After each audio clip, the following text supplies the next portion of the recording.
এরপরে 13 আয়াতে আল্লাহ তাআলা মুনাফিকদের বৈশিষ্ট্য বর্ণনা করেছেন। তো এই 20 আয়াতে আল্লাহ তাআলা কোরআনের পরিচয়, কোরআনকে যারা মানে অর্থাৎ মুমিনদের পরিচয়, কোরআনকে যারা অমান্য করে কাফিরদের পরিচয়, এবং কোরআনকে যারা মানার দাবি তো করে কিন্তু প্রকৃতভাবে মানে না মুনাফিকদের পরিচয়।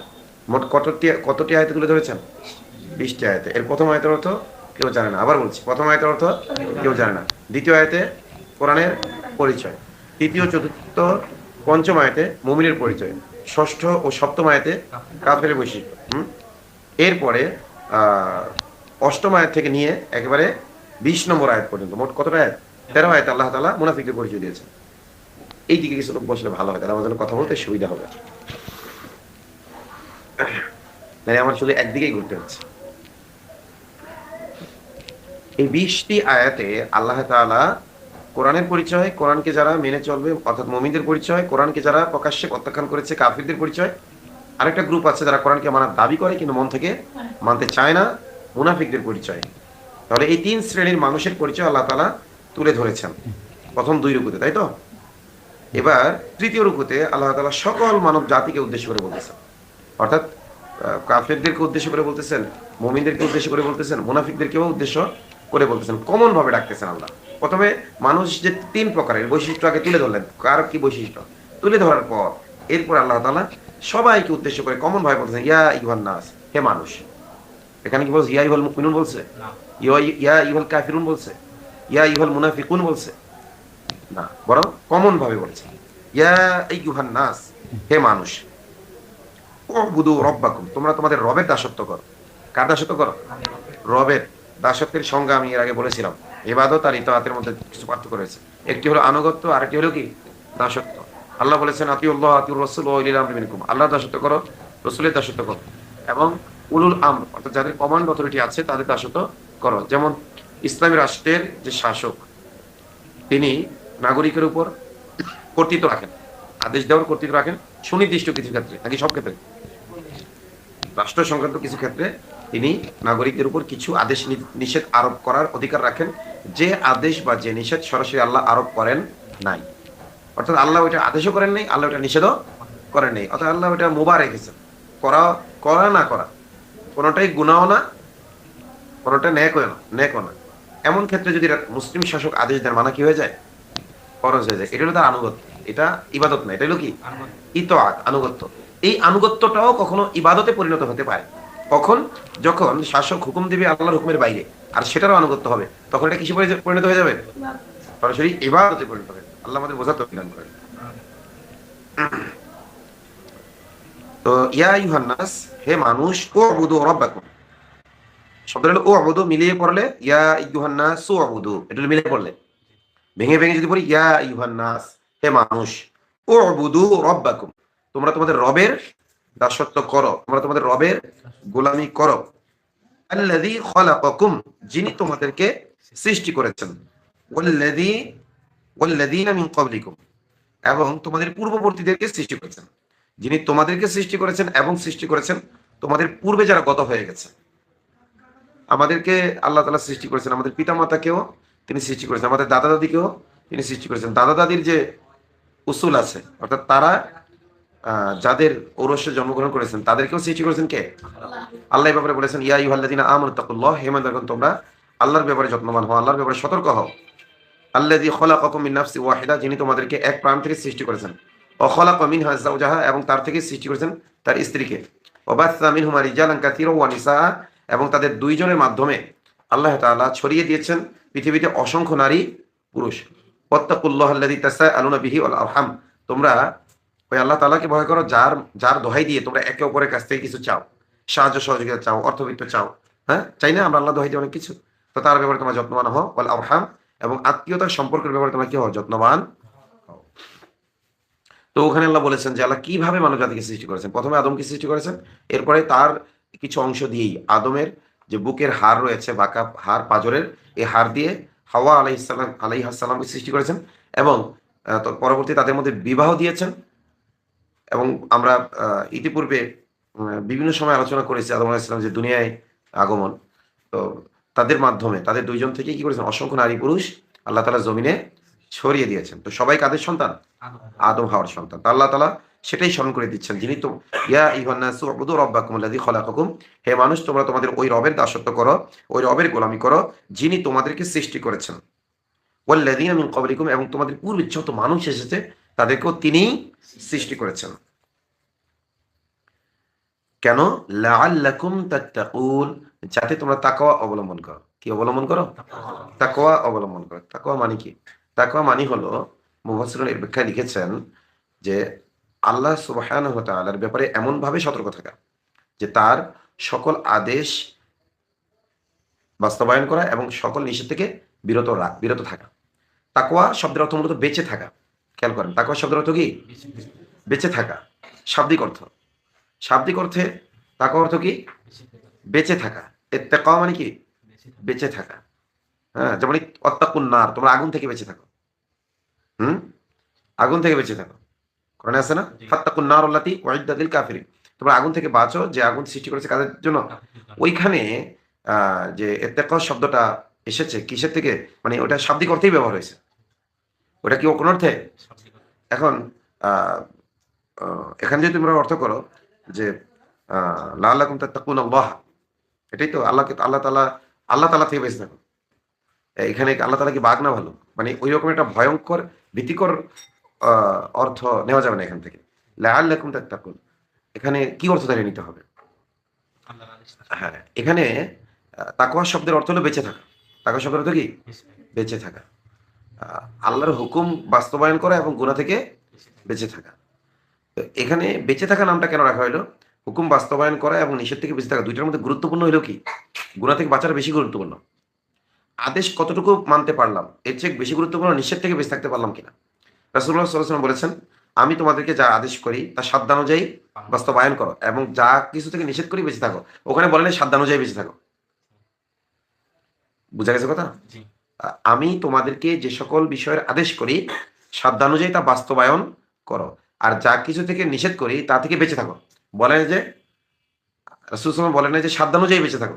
কেননা বেঁচে থাকার জন্য সামর্থ্যের প্রয়োজন হয় না। কিছু করার জন্য কিসের প্রয়োজন হয়? কিছু করার জন্য সামর্থ্যের প্রয়োজন হয়। কিছু না করার জন্য সামর্থ্যের প্রয়োজন হয় না। যেমন বিবাহ করার জন্য সামর্থ্যের প্রয়োজন হয়।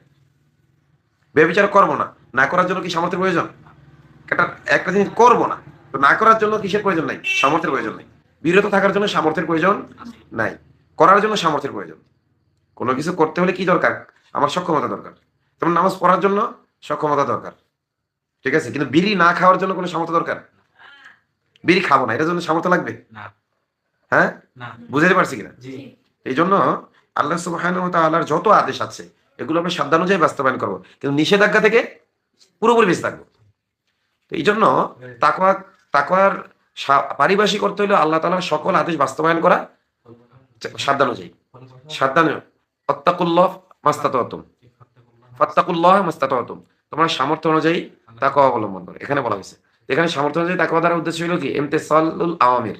ইমতিসালুল আওয়ামির। অর্থাৎ আল্লাহ যা হুকুম করেছেন এটা কি করতে হবে? সাধ্যানুযায়ী বাস্তবায়ন করতে হবে। নিষেধাজ্ঞা থেকে কি সাধ্যানুযায়ী? নাকি পুরোপুরি? পুরোপুরি বেঁচে থাকতে হবে। হ্যাঁ, এমন কিছু নিষেধাজ্ঞা আছে যেমন ধরো হৃদয়ের ভিতরে খেয়াল চলে আসে, উল্টাপাল্টা খেয়াল। এখানে সামর্থ্য নাই যাদের। মানে আউট অফ কন্ট্রোল। হৃদয় তো আউট অফ কন্ট্রোল। ইচ্ছা করে কোনো খারাপ চিন্তা করা যাবে না। কিন্তু এসে গেলে ওইটা আল্লাহ মাফ করে দেবেন। এটাকেই বলা হয়েছে মাস্তাতাত। ওইটা খুব কিছু ক্ষেত্রে। কিন্তু বেশিরভাগ ক্ষেত্রেই আল্লাহর নিষেধ থেকে বাঁচার জন্য কি লাগবে না? সামর্থ্য দরকার হয় না। আমল করার জন্য কিসের প্রয়োজন হয়? তো যাই হোক, এখানে আল্লাহ তাআলা লাআল্লাকুম তাত্তাকুন, যাতে তোমরা তাকওয়া অবলম্বন করো, তার উদ্দেশ্য হলো যাতে তোমরা আল্লাহর আদেশ বাস্তবায়ন করো এবং নিষেধ থেকে বেঁচে থাকো। আল্লাহ আমাদেরকে এবং আমাদের পূর্বপুরুষদেরকে সৃষ্টি করে পৃথিবীতে পাঠিয়েছেন কেন? লাআল্লাকুম তাত্তাকুন, যাতে আমরা আল্লাহ তাআলার আদেশ বাস্তবায়ন করি। এই ছেলে, এই ছেলে, ওইদিকে ফিরে আসো কেন? এদিকে ঘোরো। হুম। আল্লাহ বললেন, ইয়া আইয়ুহান নাস, হে মানুষ, উ'বুদু রাব্বাকুম, তোমরা তোমাদের রবের দাসত্ব করো, তোমাদের পালনকর্তার দাসত্ব করো। আল্লাযী খলাকাকুম, যিনি তোমাদেরকে সৃষ্টি করেছেন, ওয়াল্লাযীনা মিন ক্বাবলিকুম, যিনি তোমাদের পূর্ববর্তীদেরকেও সৃষ্টি করেছেন, লাআল্লাকুম তাত্তাকুন, যাতে তোমরা তাকওয়া অবলম্বন করো, অর্থাৎ যাতে তোমরা পৃথিবীতে আল্লাহর আদেশ সাধ্যানুযায়ী মেনে চলো এবং নিষেধ থেকে পুরোপুরি বেঁচে থাকো। আদেশ মানা হবে কি? সাধ্যানুযায়ী। আর নিষেধ থেকে বেঁচে থাকতে হবে কি? পুরোপুরি। এই জিনিসটা বুঝে আসছে?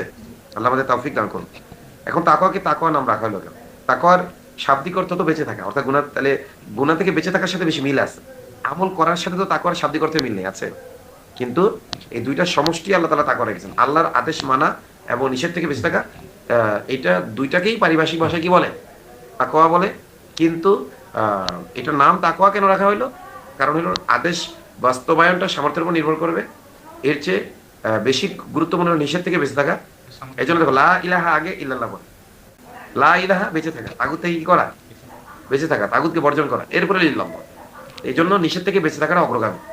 যেমন ধরো, আমার কোনো ছাত্রকে আমি ক্লাসে কিছু কাজ করতে বলেছি, কিছু কাজ করতে নিষেধ করেছি, বা হোমওয়ার্ক বাড়িতে গিয়ে কিছু কাজ করতে বলেছি, কিছু কাজ করতে নিষেধ করেছি। এখন যা কিছু করতে বলেছি সেগুলোর মনে করা যায় পাঁচটাই সে করে নাই, পাঁচটাই করে নাই, পাঁচটা করে নিচ্ছে। আর যা কিছু নিষেধ করেছি তার থেকে একটা নিষেধাজ্ঞা সে মানে নেই। যেটা নিষেধ করেছি, টিভি দেখতে নিষেধ করেছি, কি বলেন? যেটা কিরকম না? যেমন আমি এখানে বললাম যে মনোযোগ দিয়ে শোনেন, পিছনে তাকান না। এখন আপনি মনোযোগ দিয়ে শুনতে পারছেন না, চেষ্টা করছেন, এটা সামর্থ্য নেই, কিন্তু পিছনে তাকাচ্ছেন। যদি দেখি কোনটা বেশি রাখবো, মনোযোগ দিয়ে শুনছেন না এটা, নাকি পিছনে তাকাচ্ছেন এটা? পিছনে তাকায়েন না বলছি। তো এই জন্য নিষেধাজ্ঞাটা বেশি গুরুত্বপূর্ণ সবার ক্ষেত্রে। এবার যে ছেলে মেয়ে যখন বাপ মার চাহিদা অনুযায়ী ইনকাম করতে পারে না, এটা এক জিনিস, কিন্তু বলা হয়েছে তুই এই কাজটা করিস না। জি জি। আর একটা গুরুত্বপূর্ণ কথা বলছে, খারাপটা থেকে যদি কেউ বেঁচে থাকে, খারাপটা থেকে বেঁচে থাকলে অটোমেটিক কি হবে? ভালো কাজই তো হবে নাকি?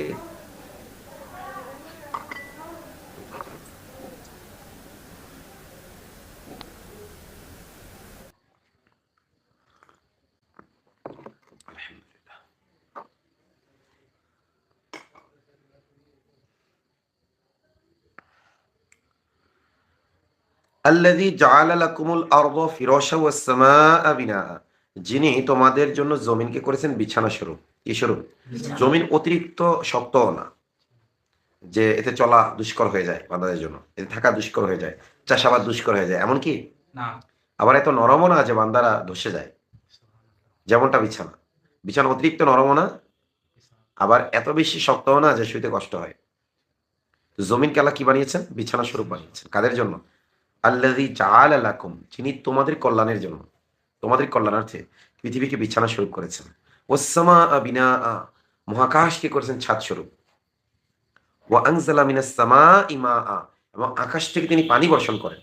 কোথা থেকে পানি বর্ষণ করেন? আকাশ থেকে পানি বর্ষণ করেন। আল্লাহ বলেছেন ওয়া ফাআনজালনা মিনাস কি? ওয়া আনজালনা মিনাস সামাই মাআন তাহুরা, আমি আকাশ থেকে পবিত্র পানি বর্ষণ করি। পবিত্র পানি কে বর্ষণ করেন? আল্লাহ তাআলা বর্ষণ করেন। ওয়া আনজালা মিনাস সামাই মাআ, এবং আকাশ থেকে বর্ষণ করেন তিনি পবিত্র পানি। ফাআখরাজা বিহি, অতঃপর উৎপাদন করেন বিহি আয় বিযালিকাল মা। ঠিক আছে? ওই পানি দিয়ে, আকাশ থেকে বর্ষিত পানি দিয়ে তিনি উৎপাদন করেন। মনে তুমি বলতে পারো নদী থেকে যে দিচ্ছি পানি, নদীতে পানিটা আসে কোথা থেকে? আকাশ থেকেই তো আসে। ফাআখরাজা বিহি মিনাস সামারাত, এবং তা দিয়ে উৎপাদন করি আস-সামারাত, ফল ফলাদি এবং ফসলাদি। ফল ফলাদি এবং ফসলাদি কে উৎপাদন করেন? আকাশের পানি দ্বারা। কে উৎপাদন করেন? ফাআখরাজা, আখরাজার কর্তা হলো আল্লাহ। ইখরাজ মানে উৎপাদন করা, উৎপন্ন করা। ফাআখরাজা বিহি, ওই পানি দিয়ে তিনি উৎপন্ন করেন, উৎপাদন করেন। কে করেন? আল্লাহ। আল্লাহ তাআলা করেন। কি দিয়ে? পানি দিয়ে। কি উৎপাদন করেন? মিনাস সামারাত, বিভিন্ন ধরনের ফল ফলাদি ও ফসলাদি। রিজকাল লাকুম, তোমাদের রিজিক স্বরূপ। তাহলে আল্লাহ বললেন যে তোমরা তোমাদের ওই রবের ব্যাপারে যত্নবান, ওই রবের দাসত্ব করো, ওই রবের, প্রথমে বলছে দাসত্ব করো। দাসত্ব মানে কি? ওই যে হুকুম মানা, আদেশ মানা, নিষেধ থেকে কি থাকা, বেঁচে থাকা। তো আল্লাহ তাআলা এখানে ও বুধু আগে বলছে, আদেশ মানার কথা। ও বুধ দেখো, ইবাদতের মধ্যে আবার চমৎকার, ইবাদতের মধ্যে কিন্তু আদেশ মানার বিষয়টা আছে, নিষেধ থেকে বেঁচে থাকার বিষয় নেই, এটাও আছে। নিষেধ থেকে বেঁচে থাকাটাও কি? ইবাদত। তাহলে ইবাদতের মধ্যেও কিন্তু আদেশ মানা এবং নিষেধ থেকে বেঁচে, দুইটা জিনিসই আছে। কিন্তু ইবাদতকে, ইবাদত মানে কেমন যেন পজিটিভলি নাম রাখা হয়েছে কি? ইবাদত। ঠিক আছে? আর তাকওয়া মানে নেগেটিভ নাম হইলো কি? তাকওয়া। একই জিনিস কিন্তু। আল্লাহর ইবাদত করা, আল্লাহর তাকওয়া অবলম্বন করা, দুইটাই কি? একই জিনিস। তো তাকওয়া মানে বেঁচে থাকা, ইবাদত মানে কি করা? দাসত্ব করা। তো গুনাহ থেকে বেঁচে থাকাটাও কার দাসত্ব? আল্লাহর দাসত্ব। তো দুইটার সারমর্ম এক, কিন্তু একটা আল্লাহ তাআলা ইবাদতকে হুকুম, আদেশকে ফোকাস করেছেন, আরেকটাই নিষেধ থেকে বেঁচে থাকাকে ফোকাস করেছেন, ইবাদতের মধ্যে আদেশ মানাকে ফোকাস করেছেন, আর তাকওয়ার মধ্যে নিষেধ থেকে বেঁচে থাকাকে ফোকাস করেছেন। কিন্তু দুইটার পারিভাষিক অর্থ কিন্তু কাছাকাছি। বুঝা গেল? তো আল্লাহ তাআলা স্মরণ করিয়ে দিলেন, তোমরা তোমাদের রবের দাসত্ব করো, যিনি তোমাদের সৃষ্টি করেছেন, তোমাদের পূর্ববর্তী থেকে সৃষ্টি করেছেন, তোমার তাকওয়া অবলম্বন করো।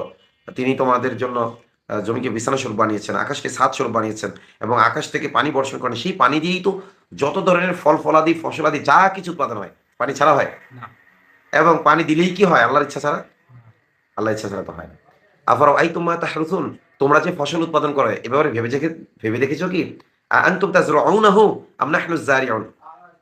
আফার আই তোমরা তাহরুসুন, তোমরা যে বীজ বপন করে চলে আসো, বীজ ছিটিয়ে চলে আসো, এ ব্যাপারে ভেবে দেখেছো কি? আনতুম তাজরউনাহু, ওই বীজ থেকে চারা গাছ এবং পরিণত গাছ এবং তা থেকে ফসল তোমরা উৎপাদন করো। আম নাহনু যারিউন, নাকি এই সকল কাজগুলো আমি আল্লাহ করি? এগুলো কে করেন? এই সকল কাজ কে করেন? আল্লাহ তাআলা করেন। কি জন্য? রিজকাল লাকুম, তোমাদের রিজিক স্বরূপ, তোমাদের রিজিক স্বরূপ। তো রব যেহেতু তিনি, এই জন্য আমাদের সকল রিজিকের দায় দায়িত্ব কার? তার। দেখেন, আমাদের সৃষ্টি করেছেন তিনি, আমাদের লালন পালন করছেন তিনি, আমাদেরকে রিজিক দিচ্ছেন তিনি। ফালা তাজআলু লিল্লাহি আনদাদা, সুতরাং তোমরা কিছুতেই আল্লাহর সমকক্ষ স্থির করো না। ওয়া আনতুম তা'লামুন, এমত অবস্থায় যে তোমরা জানো যে এগুলো সব কে করেন?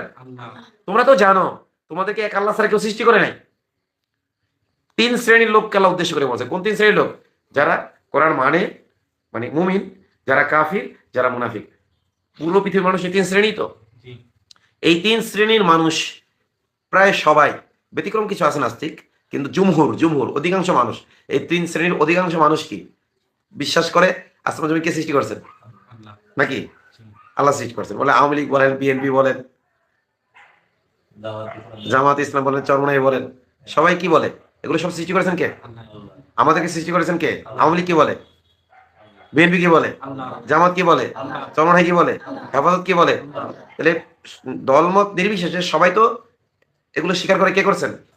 আল্লাহ করেছেন।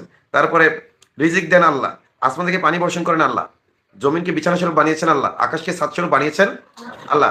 এই বিষয়গুলো তো সবাই তোমরা বিশ্বাস করো, জানো। ফালা তাজআলু লিল্লাহি আনদাদা, সুতরাং আল্লাহ সমকক্ষ স্থির করো না। কোন ক্ষেত্রে? ওই যে ইয়া আইয়ুহান নাসু উবুদু, হে ঈমানদারগণ একমাত্র আল্লাহর দাসত্ব করো। অর্থাৎ আল্লাহর দাসত্বের ক্ষেত্রে অন্য কাউকে সমকক্ষ স্থির করো না। যেহেতু এই সকল ম্যানেজমেন্ট আল্লাহ,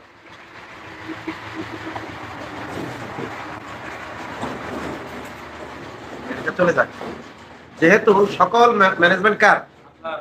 যেহেতু সকল ম্যানেজমেন্ট আল্লাহ সুবহানাহু ওয়া তাআলার, সুতরাং তোমরা দাসত্ব একমাত্র কার করো? ফালা তাজআলু লিল্লাহি আনদাদা, সুতরাং তোমরা আল্লাহর সাথে সমকক্ষ স্থির করো না। কোন ক্ষেত্রে? প্রশ্ন জাগে না? ক্ষেত্র আগে উল্লেখ করা হয়েছে শুরুতে, বাক্যের শুরুতে আল্লাহ বলেছিলেন ইয়া আইয়ুহান নাসু উবুদু, হে মানুষ তোমরা তোমাদের রবের দাসত্ব করো। তাহলে কোন ক্ষেত্রে অংশীদার বানায়ও না? দাসত্বের ক্ষেত্রে। আয়াতের আগে পরের মিল আছে না? আমি একটা কথা শুরু করলাম, ওই কথার শুরু যেটা দিয়ে করেছি, শেষে যদি কোনো কথা উজ্জ থাকে, তাহলে উজ্জ কথাটা বুঝতে হবে কি কোনটা দিয়ে, শুরু থেকে এই পর্যন্ত কি বলে আসতেছে। তো আল্লাহ দেখো কি চমৎকার ভাবে আল্লাহ বলেছেন যে হে মানুষ তোমরা আল্লাহর দাসত্ব করো, আল্লাহর গোলামি করো, তোমরা তোমাদের রবের গোলামি করো, যিনি তোমাদের সৃষ্টি করেছেন, তোমাদের পূর্ববর্তী থেকে সৃষ্টি করেছেন, যাতে তোমরা তাকে অবলম্বন করতে পারো। যিনি আকাশ জমিনকে বানিয়েছেন বিছানা স্বরূপ, আকাশকে বানিয়েছেন ছাদ স্বরূপ, আকাশ থেকে বর্ষণ করেছেন পানি এবং তা দিয়ে তোমাদের রিজিক স্বরূপ।